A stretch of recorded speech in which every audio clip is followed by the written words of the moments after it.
Well, good morning, everybody. The talk that we're going to be giving today really revolves around some of the work we've done in the city of Calgary, and then focusing on adaptive management and just the techniques needed to successfully work in reclamation. And we're going to be focusing today on restoration of native ecosystems, because this is one of the more complex areas that we can be working in and makes for a good example for how to conduct reclamation work. So we'll go through a little bit of the background, where we've come from, where we're going in the industry, a little bit of history and definitions, and then we'll be moving into some actual examples of what we've been working on and how you can integrate multidisciplinary teams into an adaptive management program to actually make restoration a lot easier, and dealing with some of the issues in the new criteria. How do we set ourselves up for successful reclamation work? So just coming from the history, where we've come from, where we're going. If you want to know where we're going, it's a good thing to look backwards at where we've come from. In 1963, we started the very beginning of reclamation. We were looking at landscape, we were looking at site hazards, cleanup, very basic. As we came into the 70s, we started to look at soils, we started to look at enforcing standards. Moving into the 80s, where soils became a critical component, 1984, or 83 and 84, topsoil salvage. 1993, we moved into native plants, remediation, starting to actually really clean up sites and move to native ecosystems. And that's focusing on the native areas. In cropland, it was moving back to equal to production as we were in the 80s. And then now in 2010, we're looking at long-term restoration. And as we look forward, more and more of the effort has been on, can we restore ecosystems? Can we bring things back to something comparable to what they were beforehand? And with that understanding, that is where the industry is going over time, and that's the tracking. And so if we need to prepare ourselves for the next series of these type of legislations, the general public expects more and more of us every year. And if you look at the big issues on things like the Keystone, KXL pipelines, all these international gateway, the big projects, you can see where the pressure from the public is to have excellence. They want to see environmental excellence in every part of industry. And so it is up to us to put that forward. We are the ones responsible to actually showing the scientific methodology and actually applying it to actually bring restoration into the forefront and showing people what can actually be done. So first thing we need to do is define what is reclamation. Everybody has a different view of what it is, and I think one of the most important things to deal with is just defining what we're talking about. So the basics of reclamation from Environmental Protection and Enhancement Act defines land reclamation as the stabilization, contouring, maintenance, conditioning, reconstruction, and revegetation of the surface of the land to a state that permanently returns the land to an equivalent land capability. Society for Ecological Restoration has a little different definition: stabilization of the terrain, assurance of the public safety, aesthetic improvement, and usually a return of the land to what is within a regional context is considered to be useful purpose. May include parks, urban treatment of wetlands, agriculture, and then you think of the native ecosystems. Revegetation is a component of reclamation and restoration. It is the process of how we actually bring back a plant community, and it's one of the parts is basically seeding, planting, getting the vegetation growing, and stabilizing our soils. So restoration is where we're going to be focusing in this talk. So restoration is to actually bring back the full ecosystem complement. So it's the idea of actually bringing back the processes underlying. So are your soil bacteria working? Your fungus is in the soil? Are you actually bringing back your plant community in a composition that actually functions as an ecosystem, supporting the diversity on top of it? And we talk about things like the sage grouse. So big issue in southeastern Alberta. If we can't show that we can bring communities back, protect the communities, we're going to have more and more issues with these rare species on whether or not we're going to be able to develop in the future. So the idea is showing people what we can do, and we can bring back that habitat. Then the next stage is protecting the species during development. But we can bring this back and showing people that we can do that and using innovative techniques to do that. So I'll pass on to Jen here. So conference theme, of course, is adaptive management, right? I think we're all very familiar with what that is, and intuitively I think we use it all the time. How we incorporate learnings from each of our steps of our project in the process to refine each future step, right? We're constantly evaluating what we're doing. We follow a certain workflow. And so what we've decided to do, as Steve mentioned, is present what we feel to be elements of a successful project using the example of the Shepard Uplands in Calgary. And through each step of that project, or through each step or through each element, how adaptive management is used. So we boiled it down essentially to 5 different things, 5 different elements that I think can be used in a variety of scales or a variety of scales, a broad scale or a small scales, and different types of projects. So number 1 being having a multidisciplinary team of trained and qualified professionals, detailed site evaluations and pre-planning, gathering all your information before you actually plan a project, designing your plan with a rigorous approach, using all that information to inform your design, the oversight by a qualified environmental inspector when you're doing the work, and finally a targeted and effective site-specific monitoring program, which is essential for success as well. So number 1, having these multidisciplinary teams. And so we just thought we would, and there's probably no way you can really read all of that, but what this essentially describes is that there are many roles on a single reclamation project, right? It doesn't mean all of them have to be there for every single project. If you have a very small project, you may have 5 people, but on a very large, broad-scale project, you may have up to 50 people working on these reclamation projects.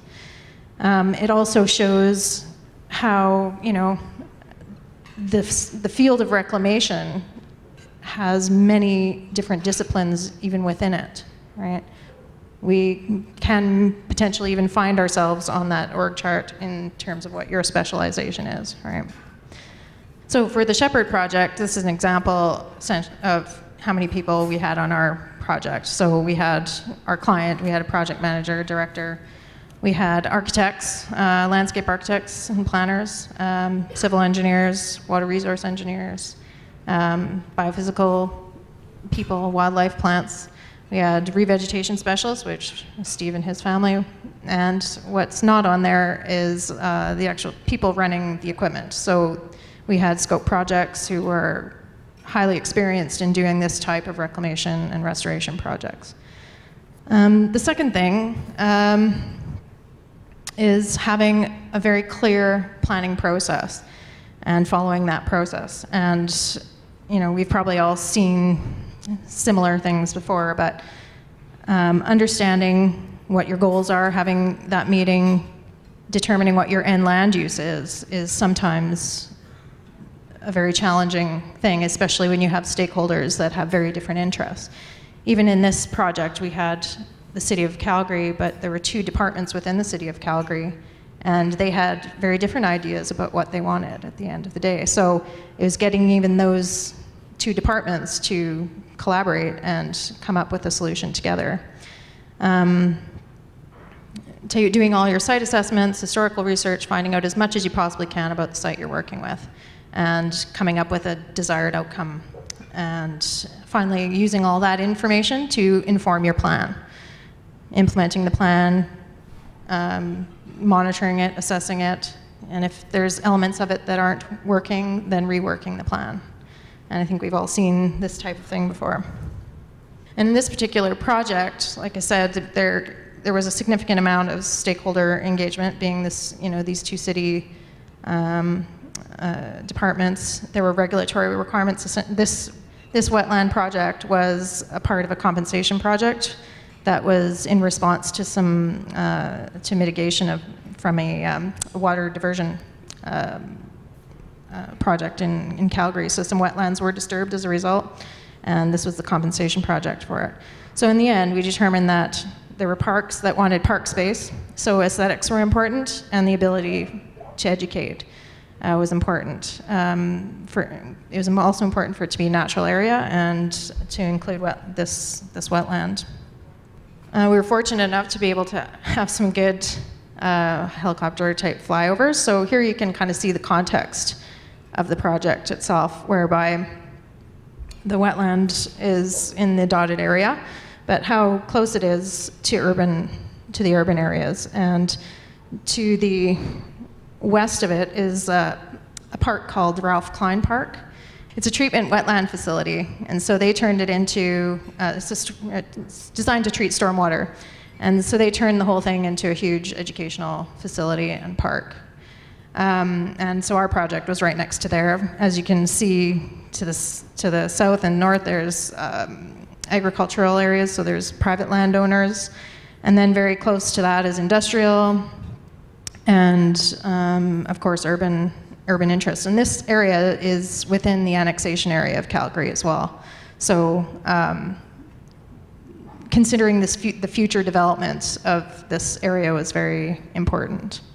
So when we got into the actual science behind this, we started to realize we needed a lot of good information. And to do that, we went and we conducted detailed site evaluations prior to the actual restoration. And part of this is to collect the information necessary in order to inform us of what we needed for the restoration plan.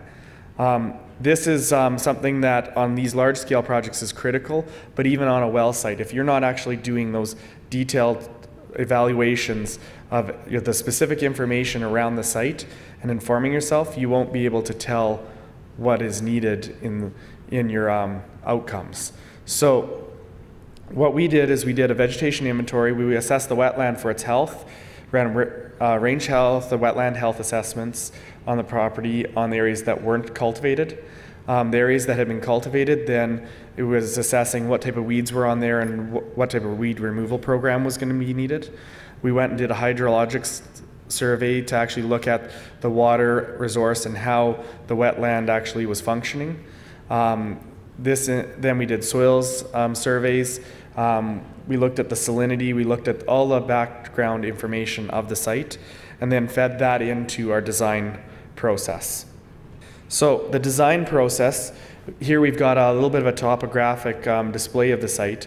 The design, we had to look at the design for the end land use. In reclamation, it's really stated in the criteria what your type of land owner you have on the land. Here we have an urban situation. This was going to be a natural areas park, and it's also a wetland compensation area. So we had to have a fully functioning wetland ecosystem. So that was the information we had to feed into what we were creating.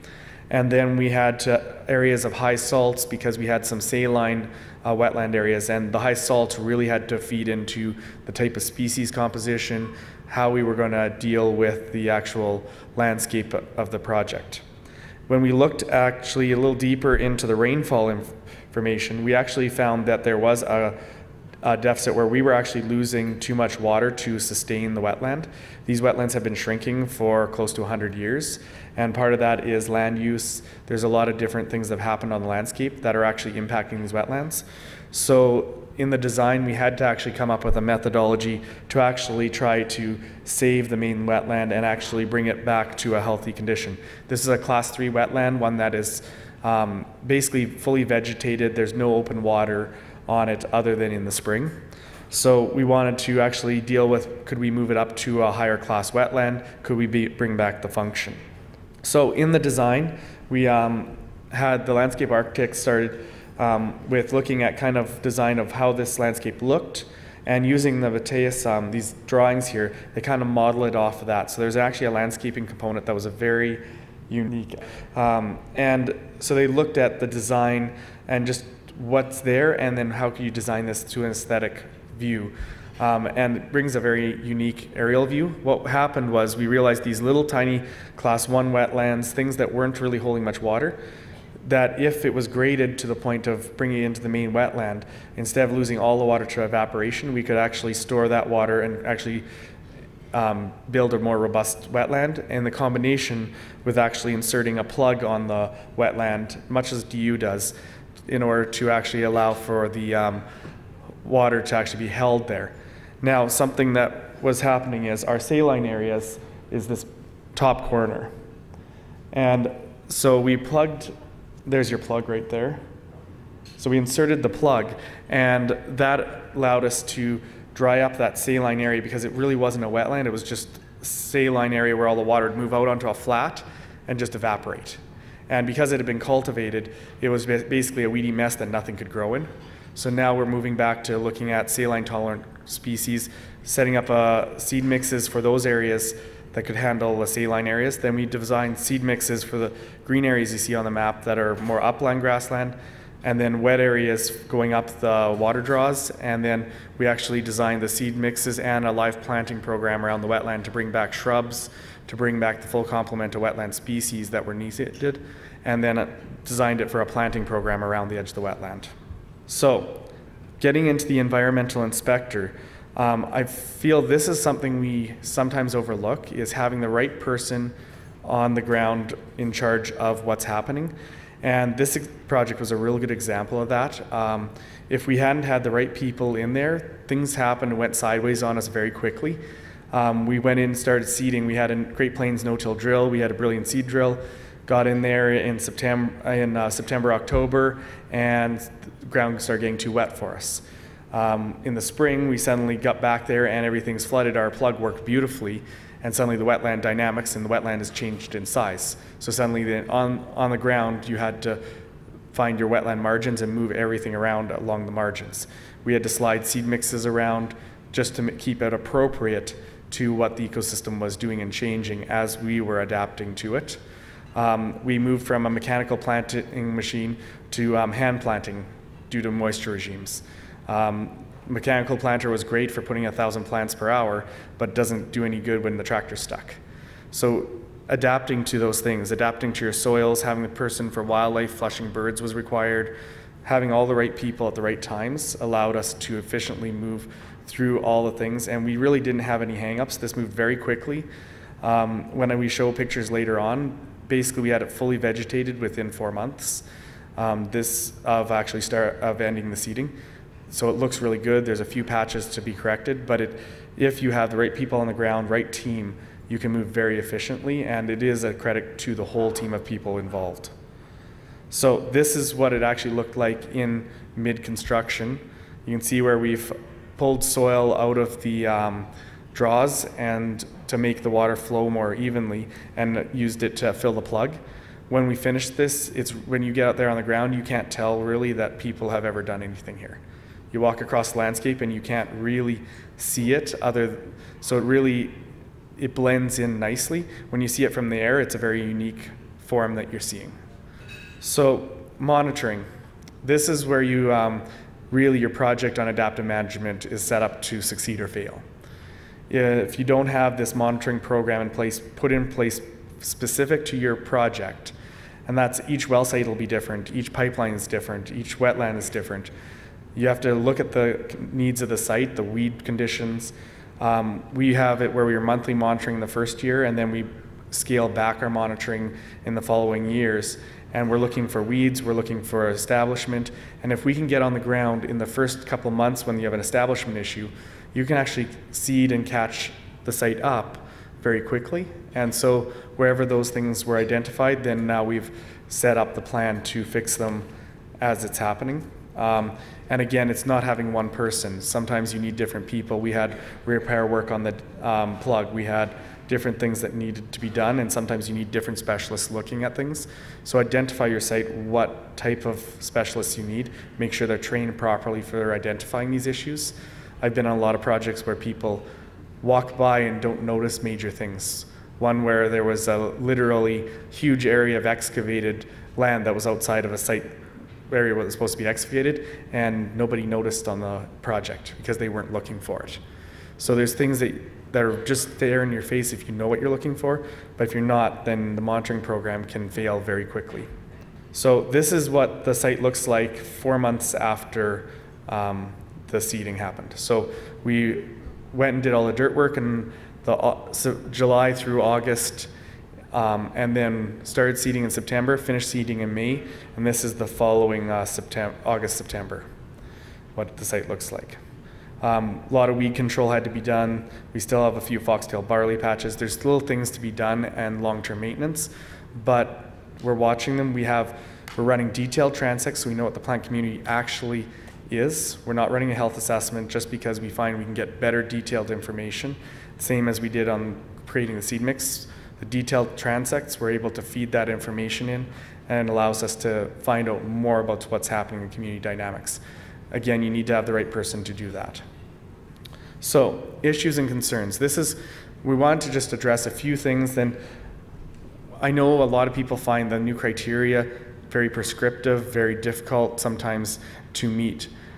The only way we're going to successfully meet some of these new standards that are being put in front of us is really to be planning beforehand and putting in good planning processes. There's a lot of science out there showing us how to restore ecosystems. There's very few situations where we don't know how to do it. And if the bigger thing is just finding what technique is the right one. And that means a lot of networking, conferences like this, learn from everybody else. We are a team. Even if you're in different companies, you can learn from each other. And that's something that we need collaboration to be able to do in the future. Professional judgment. This is something that is required. I know a lot of times we feel limited, we can't use professional judgment. Professional judgment is the only way adaptive management works. So it doesn't matter if sometimes at the end of the day you feel like you're restricted. Professional judgment comes in each step of this process. You have to build in that structure and resiliency into your plan. You have to be able to look at the novel ecosystems you have. If you've got some saline wetlands, how do you restore that on a stream bank? If you've got salts, if you've got situations that just are difficult, you have to be able to adapt to the situation as it comes up. If suddenly the seed you need isn't available, what do you do? And so really forming that whole plan ahead of time, knowing where you're going, is really important. So dispelling a few of the myths of reclamation, I'm going to focus mostly on the cost side of things. And really, this is the big one here, is knowing that doing it right can have a little bit of an upfront cost. You're going to have a little bit more cost to actually your seeding. If you have to put in some live plants, even if it's 50 plants on a site, there's a cost to start setting your trajectories up. But at the end of the day, you get a much better success. And a lot of times I found, I'll be talking about this afternoon in rough fescue grasslands, how many years we save off of restoration when we do certain techniques. And the big issue is if you save 2-3 years off the end of all the fees of consulting, management, all of that, that adds up quickly, the land rent that goes out. So if you set yourself up with some of those initial costs that are a little bit higher, you can actually set yourself up really well in the long run.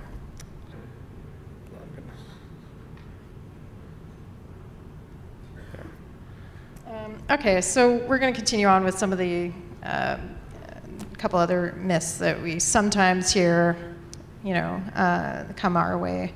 That natural recovery can be just as good as planting them. Why can't we just leave it and let it recover naturally? Yeah, some cases it's probably fine, right? If you have a small trail that you can block off, it can grow in, why not? But you still have to monitor it. You still have to keep your eye on it. What about assisted natural recovery?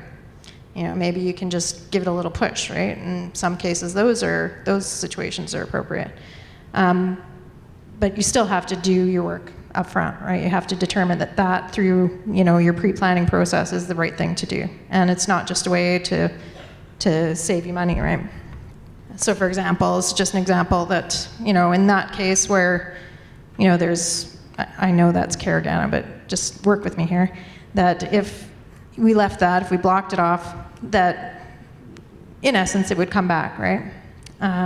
Stopped usage, put barriers there, it would grow back in. This is actually in Leduc County, and if you can see that, that's somebody's bicycle in that rut.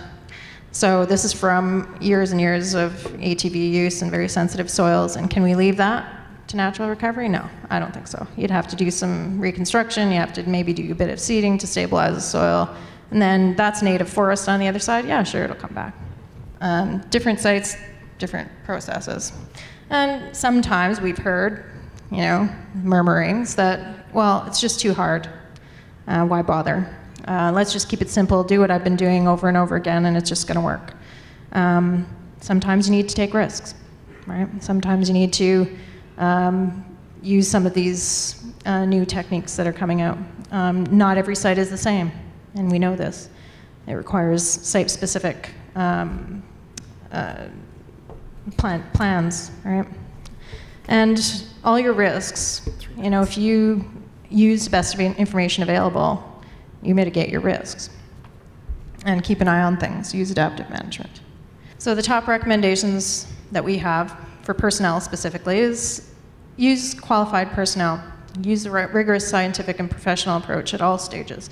Get the right bums in seats, the right people doing the right things. You know, if you're not qualified to do what you're doing, get somebody else to do it, right? We're a huge community here. Call on your colleagues to help. Many, many roles, niches, if we saw in that org chart, right? Water resource people, vegetation people, people that operate the trucks, regulators, and all of these specialists are in high demand. Look at how many people are here today, right? It says something about our industry. Top recommendations for planning. Keep the end in mind, right? We have that, we've determined our goal. Clearly defined planning and execution process. Rigorous and detailed pre-planning. You might have to consult with people depending on your land use. And each plan is unique. You're not going to cookie cutter the whole thing. We were asked to say a few inspirational words to kick off the conference here. Continuous improvement, I think, is what we're always working towards. Why we're here today is that, you know, one of those things is using a rigorous approach for planning and design. We're gathering all our information, we're using our information to inform our design plan. And there's things coming up all the time, and one thing that we use is a systematic planning framework that integrates geospatial data and models, and you can evaluate your impacts through changing design options in an iterative fashion. And there's lots of technology that's coming out where you can do that. It's called Geodesign by Esri. Using these advanced techniques today and tomorrow, we're having all kinds of talks on wonderful new research techniques. There's lots of research dollars. There's lots of, we have this great graduate school now, which is amazing. Use new and advanced innovative techniques to achieve your goals, and we've got a lot of them that have come up in the last, even the last 10 years, which is great. Those live plantings and using woody debris, that's what those pictures are. And finally, you know, we're here to share our new ideas and innovative techniques within our specialization. And it may not just be here, it may be within, you know, the AIA or the professional biologists or whatever your specialization is. Publish about it, right? Tell your colleagues, tell your friends. So we can all use these processes within our projects. This is adaptive management. This is learning new things. And, you know, barring that, find a mentor, find a peer group. There's lots of people here with many years of experience, right? And even if you're an experienced person, find, you know, maybe somebody who's doing research that you can learn new things to apply into your practice. We've got many different societies here that work in restoration and reclamation. You know, become members of that. SER is now expanding into Western Canada, so look them up. We have Foothills Restoration Forum here today. Of course, the CLRA all across Canada, Rangeland Health, whatever your professional society is. We have huge opportunities here in Alberta. We have all kinds of great disturbances that we're here to reclaim. And this is our profession, and you know, we can own it.